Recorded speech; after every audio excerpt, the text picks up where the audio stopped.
Welcome to our second video. This one is on the birth of the United States of America. This covers 13 questions dealing with how the United States came to be. سلام علیکم دوستای عزیز، خوش آمدین به ویدیوی بعدی ما. در ویدیو ما درباره سوالات که است درباره آغاز یا تولد امریکا است که چی وقت امریکا تولد شد یا شروع شد یا آغاز شد. The first question is, what is one reason colonists came to America? To understand this question, you need to know what a colonist is. A colonist is a migrant from one country to a new place that still owes loyalty to the home country. سوال اول ما است به چی دلیل نخستین مهاجرین یا مستعمرنشینان به امریکا آمدن؟ کالونیز یا مهاجرین یا مستعمرنشینان قسمی است که از دولت خود مثلا از کشور خود میان به کشور دیگه، اما اقامه کشور که در کشور که زندگی میکنن اقامه از اون نمیگیرن، تذکره از اون نمیگیرن، زیر بیرق یا مو تذکره و پاسپورت کشور خودشان می باشن که ایره میگن کالونیز یا مهاجرین مستعمرنشینان، یعنی دولت که زندگی میکنن به او نه تکس میتن و نه در انتخابات شرکت میکنن و در دولت خود تکس میتن و در انتخابات خود شرکت میکنن در کشور خود. There are several possible answers. You only need to pick one. The possible answers are freedom, political liberty, religious freedom, economic opportunity, practice their religion, and escape persecution. و جواب از این سوال است آزادی سیاسی، آزادی مذهبی، موقعیت اقتصادی، به آداب و دین خود عمل کننده، گریز از پیکر و تنبیه. شما میتونید یک از را انتخاب کنین. فریدم که آسان ترینش است، میتونید که اون فریدم انتخاب کنین. Question 2 is, who lived in America before the Europeans arrived? America was not an empty place with no people on it. The European countries said, "This is our land now. We want to take it over and send our people to live there." But there were already people there. This question is asking, who were they? سوال بعدی ما است چی کسانی بعد از ورود اروپاییان به امریکا زندگی میکردن؟ پیش از این در امریکا نفر زندگی میکرد، اما اروپاییان امریکا که است سر تا سر امریکا را مردم مهاجرین، اروپاییان، بریتیش و دیگر کشورها تشکیل داده. سوال ما است که چی کسانی پیش از ورود اروپاییان در امریکا زندگی میکردن؟ The answer to this question is American Indians, or you can also say Native Americans. جوابش هست American Indians و یا میتونیم بگوییم که Native Americans. Native یعنی امریکایی که در میجا تولد شده امریکا. Question 3. What group of people was taken to America and sold as slaves? سوال سوم است چی گروهی از افراد را به امریکا بردن و به عنوان برده فروختن؟ برده یعنی غلام. The answer to this question is Africans, or people from Africa. I included on this slide a picture of where in Africa these Africans mostly came from when they were taken as slaves. جوابش است افریقایی ها و افرادی که از افریقا، از کشور افریقا بودن، به عنوان برده یا غلام فروختن. Question 4 is, Why did the colonists fight the British? It's important to realize that the colonists were under the British king, and they decided to rebel and fight against him. سوال 4 ما است چرا استعمارگران با انگلیس جنگیدند؟ چرا استعمارگران با انگلیس جنگیدند؟ Possible answers to this question include because the colonists didn't have self-government, because of high taxes, they were being taxed without having any representatives in the Parliament in London, because the British Army stayed in their houses, a practice called boarding or quartering. You only have to answer with one of these reasons. جواب سوال ما است به دلیل که مالیات بالا یعنی مالیات بدون نمایندگی، دومش از به علت ماندن ارتش انگلیس در خانه هایشان و سومش از به دلیل نداشتن حکومت مستقل. شما میتونید که یک از این جوابا را انتخاب کنین که آسان ترینش هست های taxes. The next question is, who wrote the Declaration of Independence? Declaration is a fancy old word for saying.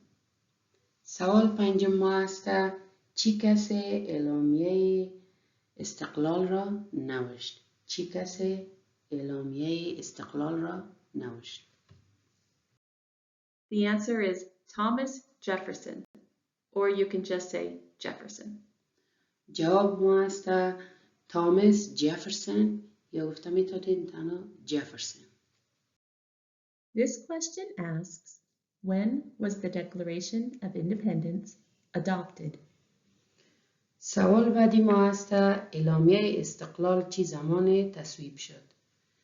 یعنی امریکا چی وقت استقلال خود به دست آورد؟ The answer is July 4, 1776, or in English you can also say July 4th, 1776.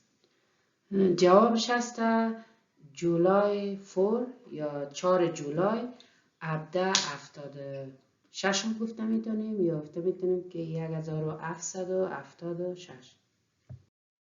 This question says, there were 13 original states. Name 3. سوال بعدی ما است 13 ایالات اصلی وجود داره. نام 3 ایالات آن را نام ببرید یا بگویید. The names of the 13 original states are New Hampshire, Massachusetts, Rhode Island, Connecticut, New York, New Jersey, Pennsylvania, Delaware, Maryland, Virginia, North Carolina, South Carolina, and Georgia. جوابش است 13 ایالات اصلی که است. نام‌های زیاد است. شما میتونید که 3 تا که بر شما آسان است اما را انتخاب کنین. مثلا نیو همشر، نیویورک و نیوجرسی که 3 تا به بسیار آسانی حفظ میشه. The next question is, what happened at the Constitutional Convention?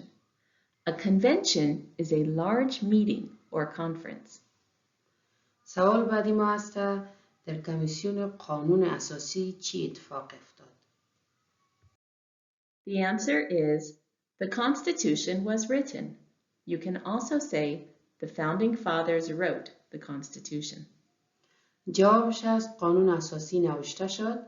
پدران بنیانگذار قانون اساسی را نوشتند.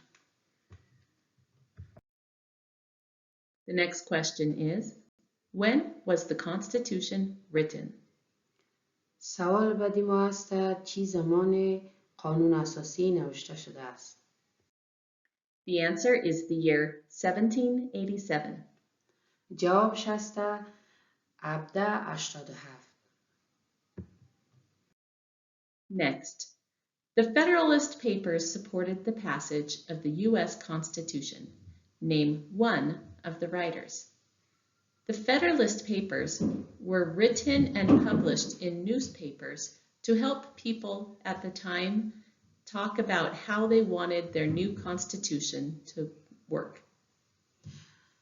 سوال بعدی ما هست مقاله های فدرالیستی از تصویب قانون اساسی ایالات متحده حمایت کردند. یکی از نویسندگان آن را نام ببرید. The possible answers are James Madison, Alexander Hamilton, John Jay, or Publius. Publius was a pseudonym, that is, a pretend name for all three of them. جواب ما هست این فدرالیستی ها که از 4 دانه است. شما میتونین یکش انتخاب کنین، هر کدامشان که به شما آسان باشه. مثلا جیمز مدیسن یا میگوین جان جی، هر کدامش که آسان بود میتونم یکش انتخاب کنین. What is one thing Benjamin Franklin is famous for? سوال بعدی ما هست یکی از دلایلی که بنجامین فرانکلین با آن معروف است را نام ببرید.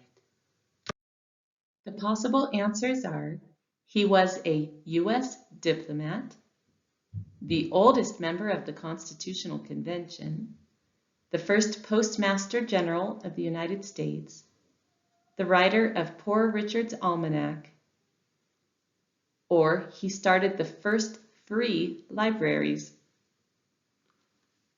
جوابش هست چندین جواب داره که شما میتونید یکی از دلایلش بگویین که آسان ترینش هست US دیپلمات یا دیپلمات ایالات متحده آمریکا، یا میتونین بگویین که اولین کسی بود که کتابخانه های رایگان برای انداخت. This question asks, who is called or who is the father of our country? سوال بعدی ما هست چی کسی پدر کشورمان یا لقب پدر کشور به خود گرفت یا است؟ The answer is George Washington, or you can just say Washington. جوابی سوال ما هست جورج واشنگتن یا میگین تنها واشنگتن که پدر به حساب لقب پدر کشور یا ایالات متحده آمریکا را دارد. Our last question on this video is, who was the first president? و سوال آخری ما هست اولین رئیس جمهور ایالات متحده آمریکا کی بود؟ The answer to this one is also George Washington. و جوابش هست جورج واشنگتن. And that is all 13 questions for this video. From the first video and this video, you have learned 21 of the 100 questions. The next video will be about the American government. وی بود آخرین سوال ما که 13 سوال بود. شما از ویدیو اول تا ویدیو دوم 21 سوال بر شما گفتیم و ویدیو قبلی ما درباره اصول دموکراسی امریکا یا درباره دولت امریکا است که چه قسم یک دولت خود چی میکنن، سرپرستی میکنن.